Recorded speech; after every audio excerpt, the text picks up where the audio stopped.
দেশে বন্ধ হচ্ছে 1.5 কোটি অ্যাকাউন্ট। দেশে জনধন যোজনায় খোলা ব্যাংক অ্যাকাউন্টের সংখ্যা মোট 55,70,00,000। এর মধ্যে প্রায় 1.5 কোটি বর্তমানে এক প্রকার নিষ্ক্রিয় হয়ে রয়েছে। এই নিষ্ক্রিয় জনধন অ্যাকাউন্টসগুলির একটি বড় অংশকে ব্যবহার করা হচ্ছে সাইবার প্রতারণায় হাতিয়ে নেওয়া টাকা ট্রান্সফারের জন্য। পরিস্থিতি এতটাই চরমে যে এবার খোদ রিজার্ভ ব্যাংকে নামতে হয়েছে আসরে।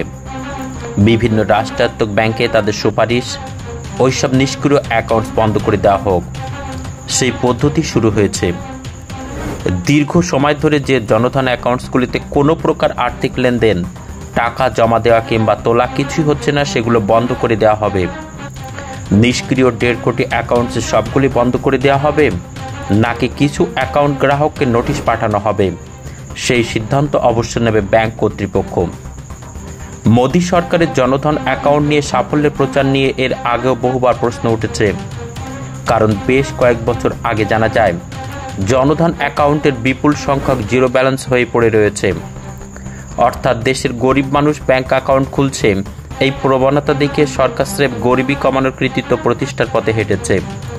আদতে অ্যাকাউন্ট চালু রাখার মতো নিয়মিত আর্থিক সাশ্রয় কিংবা আয় বহু মানুষের নেই। এরপর আবার বিতর্ক তীব্র হয় যখন জানা যায় অ্যাকাউন্টে ব্যাংক কর্তৃপক্ষ সামান্য টাকা জমে করিয়ে দিয়ে জিরো ব্যালেন্স অ্যাকাউন্টের সংখ্যা কম করে দেখাতে সচেষ্ট। অভিযোগ ও বিতর্ক থামছেই না। রিজার্ভ ব্যাংকের রিপোর্ট জানাচ্ছে নিষ্ক্রিয় জনধন অ্যাকাউন্টের সংখ্যা বিগত ডিসেম্বর মাসের তুলনায় আরও বেড়েই চলেছে।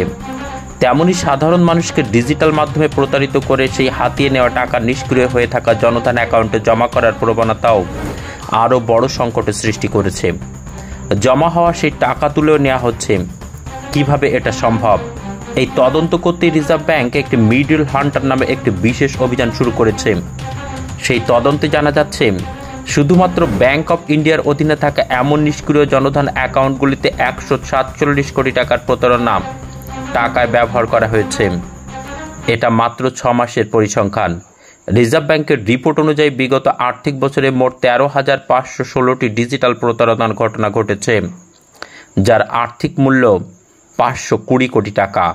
বিগত বছরগুলিতে শুধুমাত্র এই ডিজিটাল প্রতারণার লক্ষ্য নিয়েই এই একের পর এক জনধন অ্যাকাউন্ট খোলা হয়েছে দেশ জুড়ে।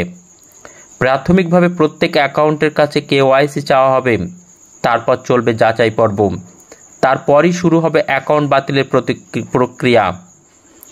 যদিও জনধন ব্যাংক অ্যাকাউন্টে কেন্দ্রীয় প্রকল্পের বেশ কিছু ডিরেক্ট বেনিফিট ট্রান্সফার করা জমা হয়, সেই কারণে ব্যাংকগুলি ইচ্ছেমতো অ্যাকাউন্ট বাতিল করতে পারছে না। তাই যে অ্যাকাউন্টগুলি নিষ্ক্রিয় এবং যেগুলির মাধ্যমে হয়ে চলেছে ডিজিটাল প্রতারণা, আগে সেগুলো চিহ্নিত হবে। তৃতীয় ত্রৈমাসিক থেকে শুরু হবে কেওয়াইসি গ্রহণ ও যাচাই পর্ব।